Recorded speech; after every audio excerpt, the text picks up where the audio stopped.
Hello and welcome to this video on power. So power is everywhere. It makes up kind of our lives in terms of how we get what we want.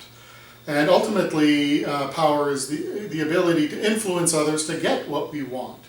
And so it's really important for us to pay attention to, because basically from when we wake up in the morning to when we go to bed, we are influencing others, we are trying to get what we want in the world.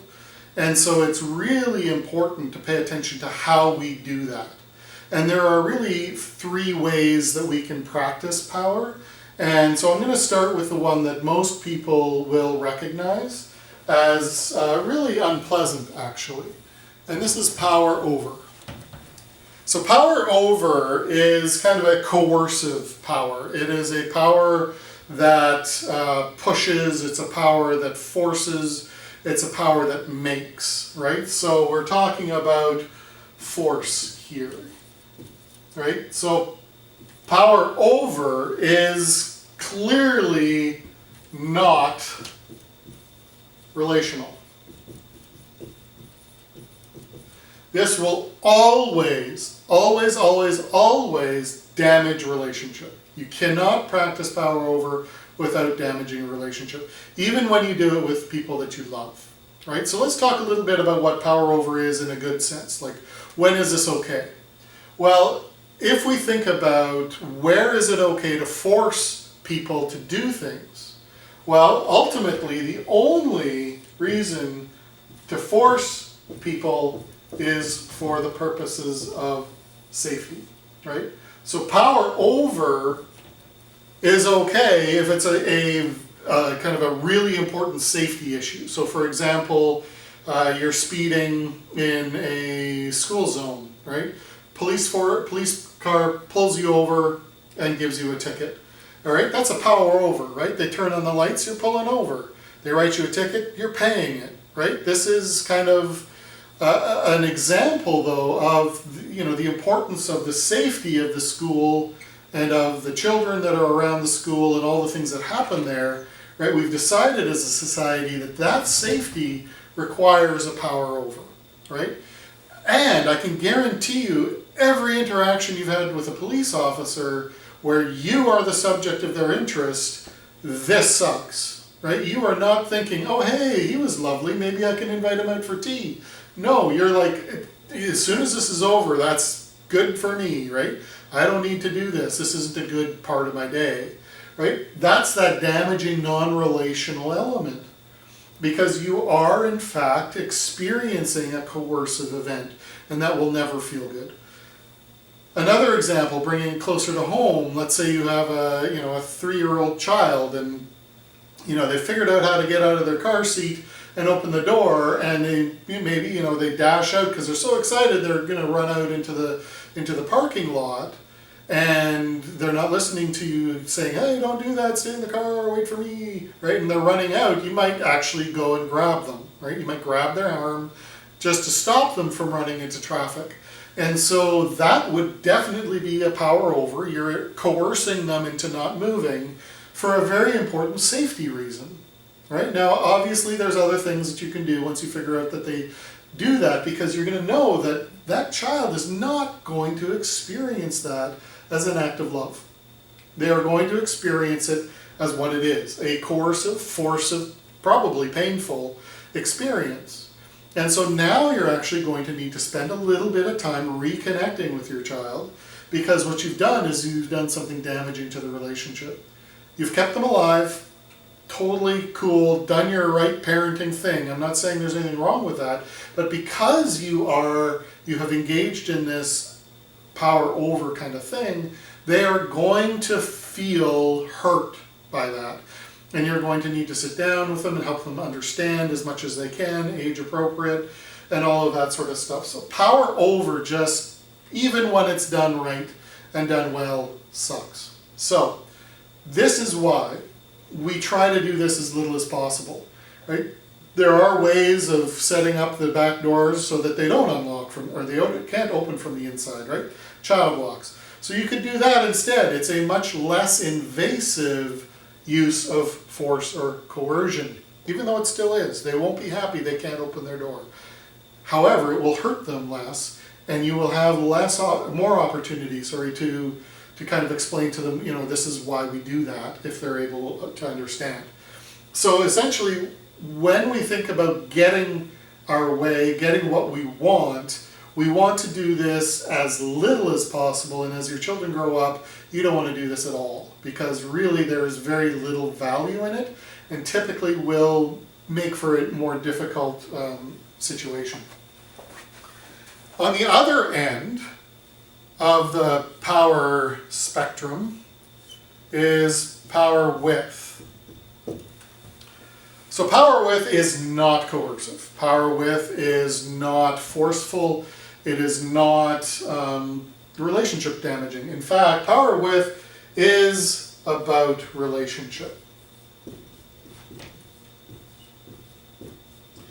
It is not about getting your way in a bad way. It's about getting your way in a way that works for other people, right? And when I say getting your way, I don't mean that in a self-centered sort of way, because when we're thinking about getting our way, we are conscious of these three people in the room. There's me, there's the other person, and then there's the relationship that we have. So my way is a value-centered way, right? Where I actually care about us, I care about you, and I care about me. So I'm going to, when I want something, think naturally of all of these three elements in the room, because that's how you maintain relationship. Right? So when we're practicing power with, we are holding present in ourselves an interest in ourselves, an interest in others, and an interest in our relationship. And that is that kind of value-centered way of approaching it, so that my way is actually our way, right? So let's think of it that way. So when I think of getting my way, I'm thinking of getting my way in a way that's our way. We figure it out. It's collaborative. So collaborative decision-making is naturally power with. And that's one of the reasons why this is and needs to be the default decision-making or problem-solving mechanism in your relationships. So power with what? Well, power with permission. So I don't exert my influence if I don't have any permission to exert my influence on others. Right? I'm always going to look out for myself and make sure my needs are being met. However, I'm not going to do that with somebody who has said, no, you don't get to do that with me. So an example of what that might look like. So in my home, I've got 4 kids, and they occasionally have homework. And my youngest has, does math and enjoys it, but sometimes she'll run into a problem. And being another math person, she would call me, and I would come, and she'd basically give me permission to help her with her math. Because she's very independent, very hardworking, doesn't really have a lot of interest in me kind of doing things for her. And so she basically says, okay, this is my problem, and I help her with that problem. And the minute she gets it, I lose permission to help. Right? The minute she figures out, oh, okay, I know what to do now, go away, right? It's now I don't have, as the father, as the other math guy, I no longer really have permission from her to continue to help. And so at that point, if I continue to help, I have now switched over to this. Right? Now I'm doing it because I want to do it, not because she wants me to do it, not because we want to do it together, it's because I want to keep doing math. Right? I know, weird, that's just how I'm made. So I need to recognize when I lose permission, because I don't want to damage my relationship with my daughter, right? And so the minute I feel resistance from her, and that's a great indication that you don't have permission, right? The minute you feel resistance, the minute they say, thanks, I don't need you anymore, you've lost permission. And so you don't get to do that anymore, right? Another example might be making decisions about an important purchase, right? So let's say, a few years ago we were thinking about buying a boat. And this was, the kids were all excited about it, but my wife wasn't. And so it took a number of years, actually, before I got permission from her to buy a boat. Now, why would I wait that long? Why wouldn't I just go buy a boat? Because I could have just gone and bought a boat. Well, because I wanted my wife to come on the boat with me. I wanted her to participate in the outings, and I wanted her to enjoy the boat as much as I knew I was going to enjoy the boat. Right? I wanted her to be on board, literally and figuratively. Right? Because if my wife wasn't into it, it wouldn't have been as fun, we wouldn't have done it as often, and it would have just been a pain in the butt every time because I would have damaged the relationship and she would have been upset about that. Right? And so by being patient, we got the boat and we had a great time with that boat while we had it. And so it was one of those things where waiting to do it with permission had a profoundly good effect on how much we used and enjoyed that resource. And so this idea of waiting for permission means you are going to move slow, right? At least to start. Once people kind of get the sense that this is how you operate, they tend to speed up a bit. Right? Once they feel it's collaborative and that they, that all our needs are going to be met, they're going to get a yes sooner than if you live this way. But it's still going to be slower to start with, and certainly a bit more work, because now when I'm getting what I want, I need to think about me, I need to think about you, and I need to think about us. Right? So that's just more complicated, right? So it's just going to take longer. Now, one of the things that people notice is, well, sometimes we do things for people, right? I'm not just always doing things for myself, right? And this is, getting what I want in a bad way, and this is getting what I want in a good way. But what if I'm trying to be generous and give somebody else what they want? Well, we'll call that power 4. And power 4 is a really interesting thing, because really it's not a separate thing. Like, when we use our influence for other people, we are still trying to get what we want, right? We're solving our problem, or the problem that we understand to be happening.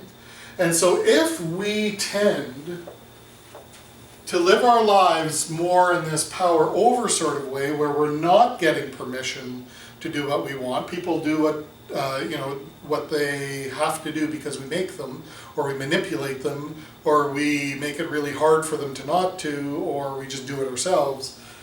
When we live that way, we are in fact going to have this crossover effect that when we do power 4, it's going to be experienced as power over.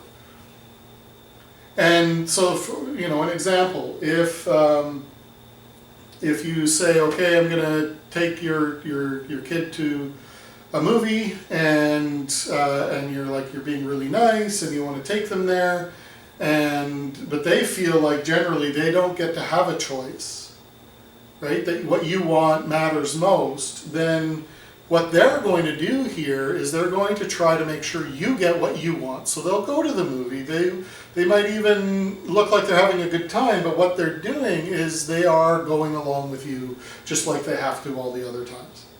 Right? So there's this kind of bleed over effect. Right? And sometimes, you can even go and be generous and buy them something, and it comes into the home and they don't appreciate it. They don't say thank you. They're not interested, they don't use it, they don't look after it, whatever, because they feel that that thing is a power over experience. It's not what they wanted, it's not what they asked for, it's not really, what they want, because you're now using it as a method of control, right? You're using it as a power over thing. Well, I bought you the laptop, so you better do this for me, right? Or, well, I took you out to a movie yesterday, so why aren't you doing the dishes, right? Those sorts of things tend to creep in, and this just becomes manipulation. If you live in a power with sort of way, then the same thing happens. If your life is generally this collaborative kind of thing, as opposed to a my way kind of thing, then when you try to do something for somebody, you'll have this trust and this relationship and this positive feeling between the two of you, so that it's actually experienced as a power with, because really at the core of it you have gotten their permission to help. So if you are buying them a laptop, it's because you've checked with them and they've confirmed and said, yes, I would really appreciate getting that, and which one do you want, right? You've gone through this collaborative process so that you're actually going to be happy with this thing here. So really, ultimately, what matters is your ability to slow down, do power with permission, and collaborate with your family members and with your coworkers and all sorts of other people. Because otherwise, you're likely doing this. Really, in our society, there tends to be these two things. Even when we pretend we're doing this, we're really doing one of these. And so we need to really pay attention. How are we getting what we want? Are we getting it collaboratively, or are we getting it just for us? Thanks for watching.